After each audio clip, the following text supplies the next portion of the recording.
Meme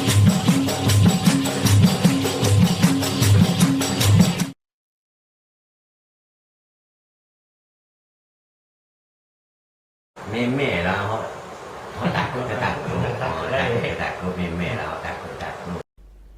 Nama Kampung Kelawih yang terletak dalam daerah Pangkal Melirik, Machang, Kelantan mungkin agak asing bagi segelintir masyarakat di negeri ini kerana menganggapkan tidak pernah mendengar nama tersebut.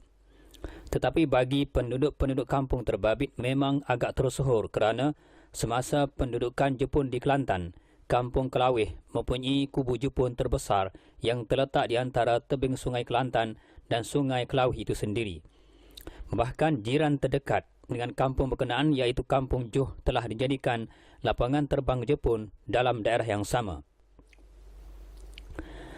Membicarakan tentang Kampung Kelawih dan kepentingannya kepada tentera Jepun di Tanah Melayu, khususnya di Kelantan ketika pendudukan Jepun di Kelantan pada 9 Disember 1941, wartawan CRTV berkesempatan menemui seorang warga emas yang juga bekas penghulu kampung mukim tersebut sejak tahun 1978 dan bekas penyelia pembangunan mukim PPM Ibrahim Saleh berkata, pada asalnya Kampung Kelawih dipanggil Keleweh. Menurutnya, terdapat cerita tentang Kampung Kelawih pada zaman lampau ada dua sahabat karib yang begitu akrab digelarkan orang sebagai Tok Pak Cik dan Tok Sial. Kedua-duanya berusia 30 tahun di mana kedua-duanya mempunyai minat yang sama iaitu menangguk ikan di sungai. Disebabkan rutin harian mereka berdua suka menangguk ikan, mereka berdua kemudiannya pergi ke sebuah sungai iaitu Sungai Keleweh yang masih wujud sehingga sekarang. Mereka berdua membawa dua buah raga yang diperbuat dari buluh. Mereka turun ke dalam sungai mencari ikan dengan tidak disangka mereka memperoleh hasil yang agak luar biasa dan memuaskan hati sehinggakan penuh kedua raga yang dibawa oleh mereka ketika itu. Menurutnya, disebabkan ikan terlalu penuh, salah seorang dari sahabat ini bertanya, lagu mana nak buat weh?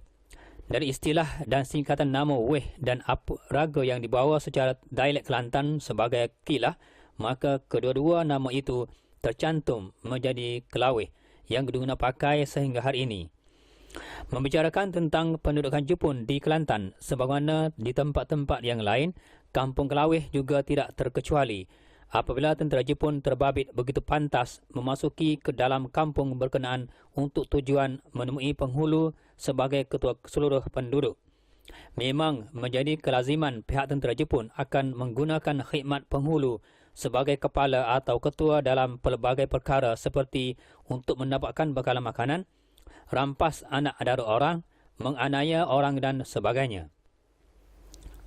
Kepala inilah yang membantu dan menghasut Jepun sebagai makluman dan memberitahu siapakah yang layak untuk diambil oleh pihak tentera Jepun tersebut sama ada sebagai kuli atau hamba.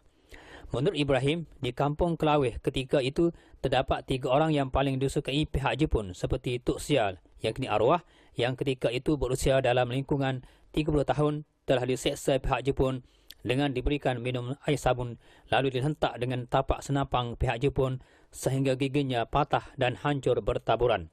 Katanya, pihak Jepun memang suka masuk ke Kampung Kelawih kerana Jepun pernah mendarat di Kampung Johor. Di Kampung Johor itu, Jepun telah membina sebuah lapangan terbang di mana di antara pekerja dan tukang masak di lapangan terbang itu adalah terdiri daripada anak-anak tempatan dari Kampung Kelawih sendiri.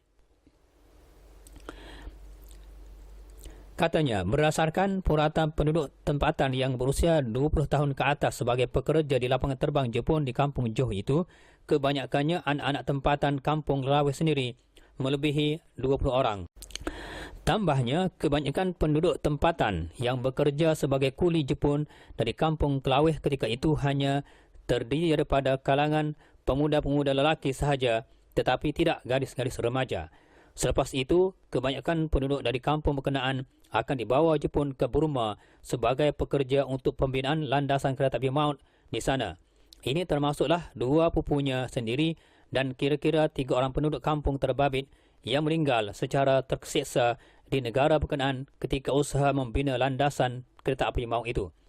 Apabila ditanya kenapa pihak Jepun gemar mendapatkan penduduk Kelantan bekerja sebagai kuli untuk membina landasan kereta api maut di Burma, Ibrahim menjelaskan ini disebabkan orang-orang Kelantan mudah menurut tanpa sebarang bantahan.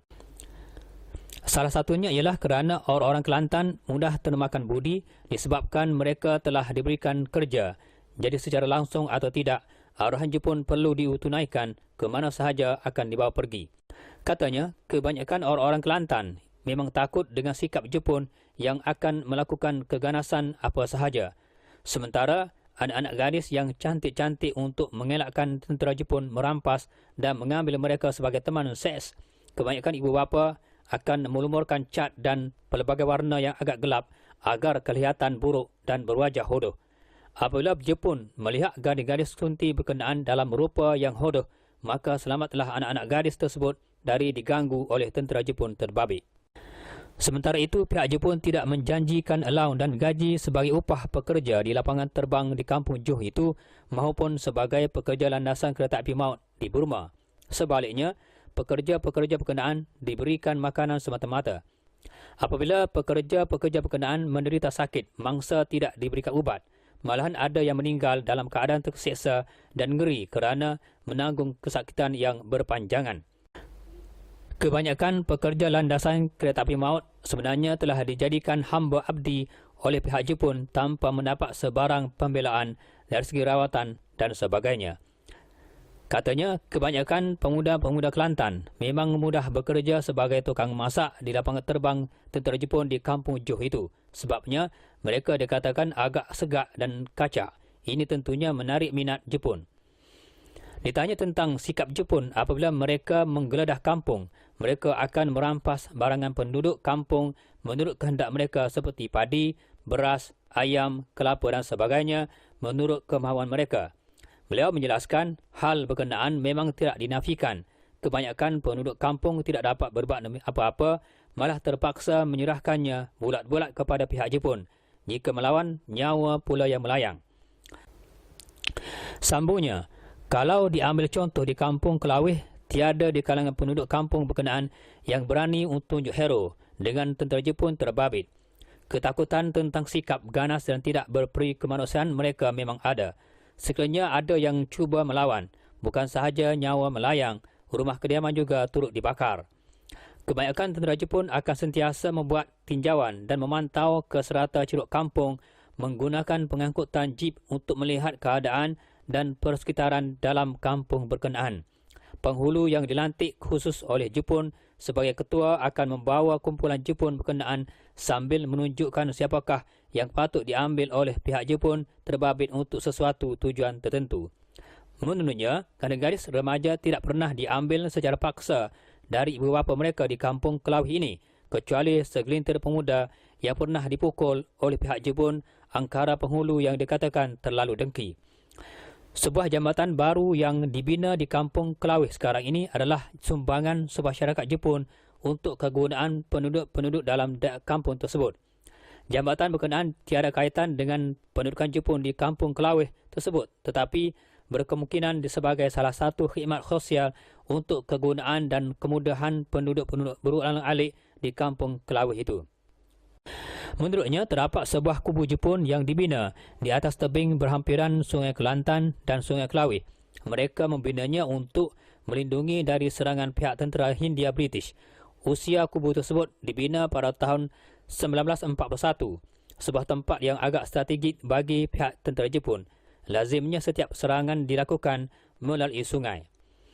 Katanya, agak ramai juga kalangan pemuda-pemuda di kampung Kelawih yang diambil dan dibawa oleh pihak Jepun untuk tujuan pembinaan landasan kereta api maut di Burma yang bertindak dan berjaya melarikan diri. Salah seorang ialah arwah Abang Yeh dari kampung Kelawih dan arwah Pak Cik Mahmud, yakni Pasir Putih dan Abang Sulaiman. Justru zaman pendudukan Jepun di Tanah Melayu khususnya di Kelantan menggambarkan hakikat yang sebenarnya. Setiap penduduk wajar menyayangi negeri dan negaranya dengan tidak melakukan tindakan bodoh yang boleh menjadikan negara terus tergadai. Sikap panas baran dan suka mengikut telunjuk barat atau pihak lain seperti suka berdemonstrasi sebenarnya mempunyai kepentingan tertentu dan hal seumpama ini perlu dielakkan. Sebagai masyarakat dan penduduk dalam negara, kalau kita selalu bersengketa dan bermusuh sesama penduduk dan sesama kaum, keamanan tidak akan wujud dan tidak dapat ditegakkan. Apabila berlaku kejadian seumpama ini, pihak lain yang sentiasa mengintai peluang akan mengambil kesempatan dari kelalaian dan kelemahan kita. Ketika itu kita baru sedar dengan kesilapan yang pernah dilakukan. Contoh terdekat ialah pendudukan Jepun di tanah Melayu itu sendiri. Ingatlah dengan pepatah Melayu, bersatu kita teguh, bercerai kita roboh.